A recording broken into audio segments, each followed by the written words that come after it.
Hello everybody, Evan Nathaniel Grimm here. I'm talking today about the Pisces Full Moon that's happening on September 10th at 2:59 a.m. Pacific Time. Before I begin though, if you want a birth chart reading from me, either a 1-hour full reading, a transits reading, a synastry relationship reading, or even a solar return reading, you can get that through my website. The link is below. Also a 15-minute reading, I offer those. Those are really a great way for you to just kind of dip your toes into astrology or to see my process. If you're not ready yet to commit to a full reading. And also thank you to the 75 students who enrolled in my introductory astrology course. It's going very well. And if you did not enroll, just look out for the next class. I will be announcing that soon. So today for the Pisces full moon, this is following the Virgo New Moon that occurred on August 27th. So as we're talking today, you want to track where was 4 degrees of Virgo in your birth chart. That's where the new beginning happened. And now we're tracking where 17 degrees of Pisces is.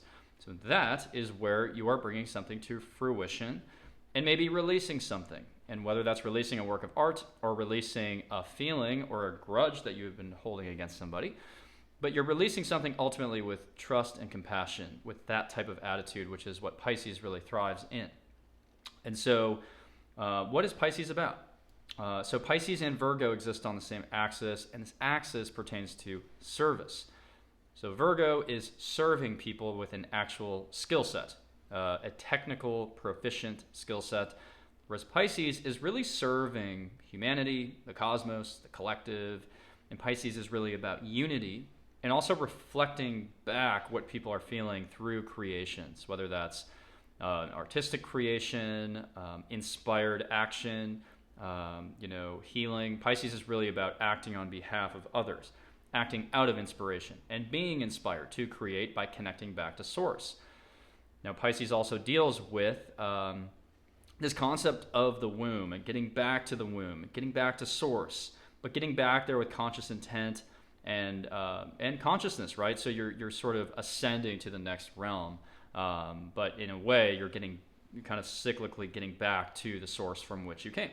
So Pisces is a pretty complicated sign, as you can tell. It's not something that is clearly definable. If anything, it's almost when definition starts to erode and ego starts to, we start to lose the ego and kind of melt back into that ocean. So think about Pisces as, again, kind of rivers leading to the same ocean. And to kind of just drill down further into this, the keywords that I have for Pisces today are service, healing, release, compassion, visionary thinking, dreams, intuition, mental health, trust, and openness to the emotions of others. Pisces is a mutable sign, so it's open to the emotions of others.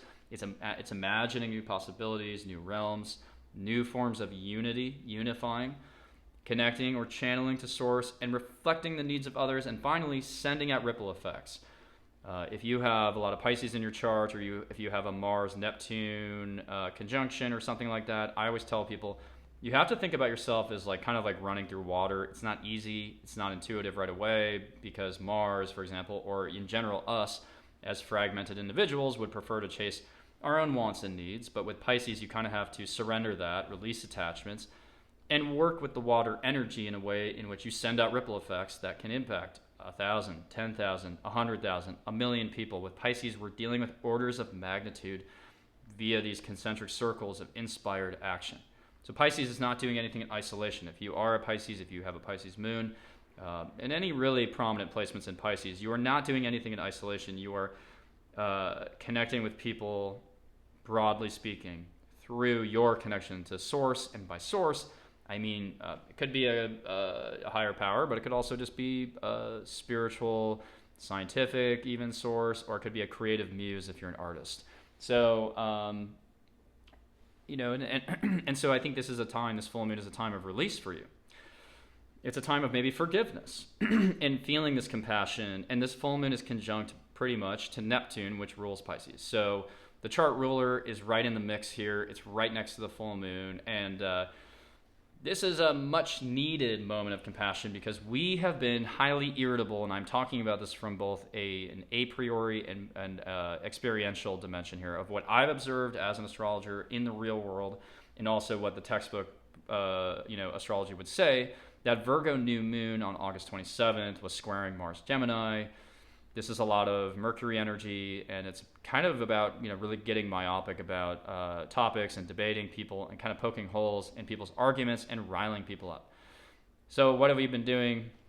Again, I've witnessed this. A lot of people have been provoking others out of like a twisted enjoyment. Gemini with Mars sometimes does this as a sport, right? Just for fun. So people are motivated to rile people up. And I think that the Pisces full moon is illuminating what unites us rather than what divides us. So I consider this full moon to be highly necessary, even when you think about it from the elements, the balance of the elements right now. We don't have a ton of water. We really don't. And so there isn't a lot of compassion in the environment. Now, Pisces also, though, deals with things like flooding. So, certainly there are, and we know from the news right now, there's a lot of climate issues. And that combined with Uranus and Taurus could constrain resources, and with Mercury retrograde, but I'll address that in a minute here. So, so to kind of drill into this again, this dynamic between Pisces and Gemini and Virgo. So there's a lot of mutable energy. So things are kind of wobbly, things are changing quickly, things are fluid. But at the same time, I do think with Mars Gemini, the theme it's called out some of the weaknesses in our society. Our world is increasingly fragmented and fractured. And so, Mars Gemini can be a productive time to gauge the quality of an idea, improve that quality. However, I think in a modern context, I do fear a little bit that it is unraveling people. It's unraveling the social fabric. And of course, house divided can't stand. And so I think, again, the Pisces full moon might be a moment of relief when we come in to help others. And if you look at what's happening with the climate globally, right, there is a lot of unexpected climate events happening right now. And so I think the Pisces full moon is a time of unity when we start to identify with our neighbors in a way that we did not before. And I mean neighbors on all scales, right? So it's like we start to feel this sort of solidarity with others as other people struggle. So I think that in a way the Pisces full moon has an element of maybe suffering to it for sure, because that is Pisces. But at the same time, there is an ability here for people to say, I will sacrifice some of my needs to help those people. So what are the chart rulers doing here? This is Jupiter and Neptune. Neptune is the modern ruler. Jupiter is the esoteric ruler. And Neptune is retrograde in Pisces. Jupiter is retrograde in Aries. So we're kind of forced to internalize a lot of things right now. It feels like we can't act on our wisdom right now. And our epiphanies are very internal, introspective. It's harder to project our inspiration outward into the populace generally. So we need to find that inspiration or good luck within. So I think this full moon is a little introverted and introspective. However, if you are a Gemini, a Cancer, or Leo rising, well, more so Gemini and Cancer rising, some of you will have the Pisces full moon close to your midheaven, depending on the house system you use. And so for you, that could be actually a time when you project what inspires you and have a public impact. But otherwise, I think we might experience internal transformations that don't necessarily make the news. They don't always make the news, but it could be very profound for people. And combined with the Mars Gemini and Virgo energy, we could be forgiving someone, after kind of saying something that we regret, because the Mars Gemini will do that for us. So sometimes we might say something we regret, and then the Pisces full moon gives us this latitude to say, I did mess up. So I think a lot of people are saying sorry around this full moon. And also keep in mind Mercury, which rules Gemini and Virgo, is retrograde. It's retrograde, I think, on this day. So beginning on this day, we're especially not grounded in facts. We're influenced by the inflationary effects of Jupiter and Neptune, by the way. So the combination of these phenomenon would be that this is a time that's best used for inspiration and aspiration, less so communication in a mundane sense. So it's difficult to grasp the details and easier to trust the big picture. We are suspending scrutiny and taking in the grander, and we are prone to mistakes and miscalculations. Any Mercury retrograde, but especially this one, because it's opposing Jupiter eventually at the beginning and then opposing Neptune at the end.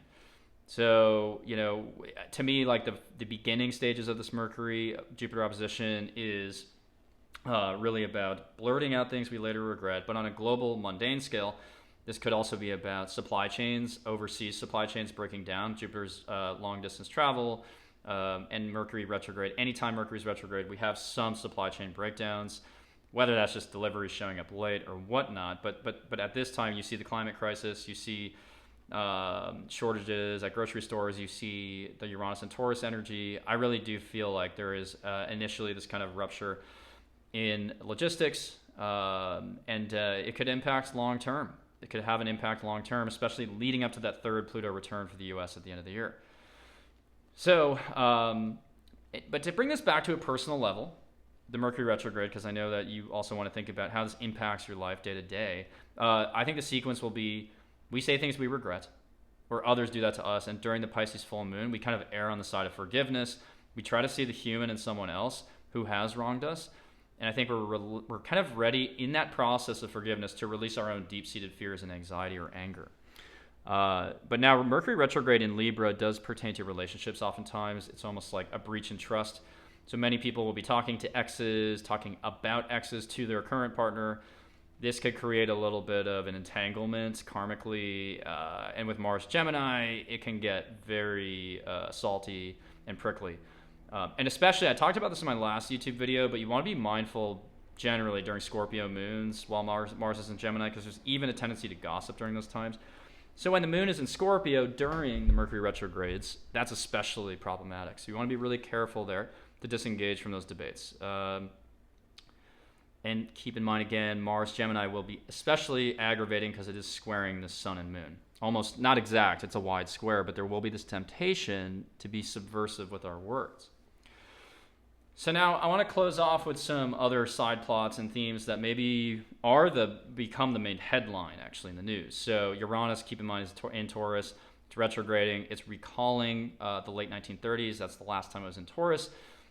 This is destabilizing for the entire planet, and resources are constrained. And with that, Mercury retrograde combined, right? And by the way, Taurus and Libra, both ruled by Venus. So it's almost like we can't get the sustenance that we need. We can't get the things that we value. That's Venus, right? We value. And in Libra, it's more about valuing another person, and Taurus is valuing yourself. But, we still have Venus kind of screaming at us here that, like, you might not be able to get those indulgent things that you rely on, like ice cream or, and I can't make predictions about specific goods, obviously. But keep in mind, with Venus ruling indulgences, it is very possible that, like, things that we take enjoyment in are just not available. And even sustenance itself, right? Like things that we like are really essential. So I'm not a fan. I'm not a fan of the combination here. Even if you basically if you add everything up. So Uranus and Taurus, that's been the theme all year and last year too, of like supply chains have been inconsistent. Just when we think that they're getting better, there is another shortage.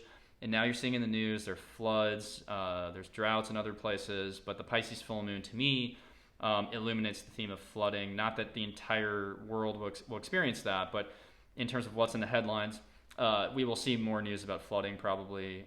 And then with Saturn and Aquarius, we're dealing with power outages, which, of course, out west, there is a electrical grid issue here because it's so hot that people are burning a lot of energy, right? So there's a larger issue at work here, I think, when we realize how pervasive and corrosive the climate crisis is on our economy, on our supply chain, on our livelihood, our quality of life. And with Neptune here, let's add another variable. Neptune is about information and distorting information. So even the information that certain people are broadcasting is not necessarily reliable. So really be discerning at this time, and also think about, ultimately though, think about the silver lining here, which is about seeing the humanity in others and understanding that everybody is struggling. That's the illumination of the Pisces full moon. And again, if you're an artist and you are somebody who is seeking to inspire others, this could be a time when you manifest a work of art, a song, a film, a poem, whatever it is that inspires others to maybe heal from this time of intensity. And then finally, Mars is conjunct to Aldebaran, a fixed star, around September 6th, right after Labor Day. And notably in the United States, that is when the political season leading up to the midterms will really kick off. And Mars on Aldebaran is dealing with the energy, that fixed star deals with the energy of crusades.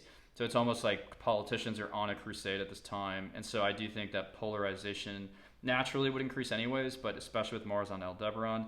It feels like a very deep philosophical divide.